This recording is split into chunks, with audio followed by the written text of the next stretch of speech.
નમસ્કાર દર્શક મિત્રો, બેનિફિટ બુલેટિનમાં આપનું સ્વાગત છે। હું છું પવન દ્વિવેદી। આવો જોઈએ આજના મુખ્ય સમાચાર। મોરબી હળવદ હાઈવે પર ચરાડવા ગામ પાસે કાર ડમ્પર વચ્ચે સર્જાયો અકસ્માતમાં 5 લોકોના મોત જ્યારે 2 ગંભીર રીતે ઘાયલ થયા। સમગ્ર ઘટના સીસીટીવીમાં કેદ થઈ।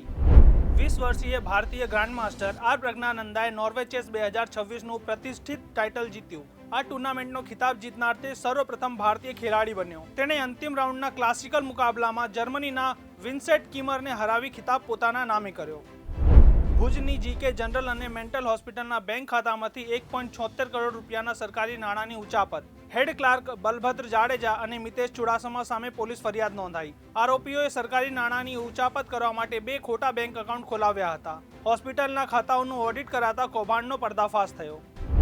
અમદાવાદના મોટેરા જૂના ગામમાં 17 મકાનોના ગેરકાયદે બાંધકામ પર એએમસી દ્વારા જેસીબી ફેરવી તોડી પાડવામાં આવ્યા। જેસીબી ચાલતા જ પરિવારોમાં આક્રંદ છવાયો।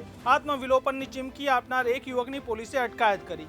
કાયદો વ્યવસ્થા જાળવવા 1 એસીપી, 5 પીઆઈ અને 10 પીએસઆઈ સહિત 150 પોલીસ જવાનો તૈનાત કરાયા। સોના ચાંદીના ભાવમાં ભારે ઘટાડો। સોનાના ભાવમાં આશરે 4000નો ઘટાડો થતા 10 ગ્રામનો ભાવ 1,95,000 રૂપિયા થયો। પ્રતિ કિલો ચાંદીના ભાવમાં 16,500 રૂપિયાનો કડાકો નોંધાતા નવો ભાવ 2,48,000 રૂપિયા પર પહોંચ્યો। વૈશ્વિક બજારની નબળાઈ, મોટા પાયે થયેલી નફા વસૂલી અને રોકાણકારોના બદલાતા વલણના કારણે થયો ઘટાડો। આવા જ લેટેસ્ટ સમાચાર માટે જોડાયેલા રહો બેનિફિટ ન્યૂઝ સાથે।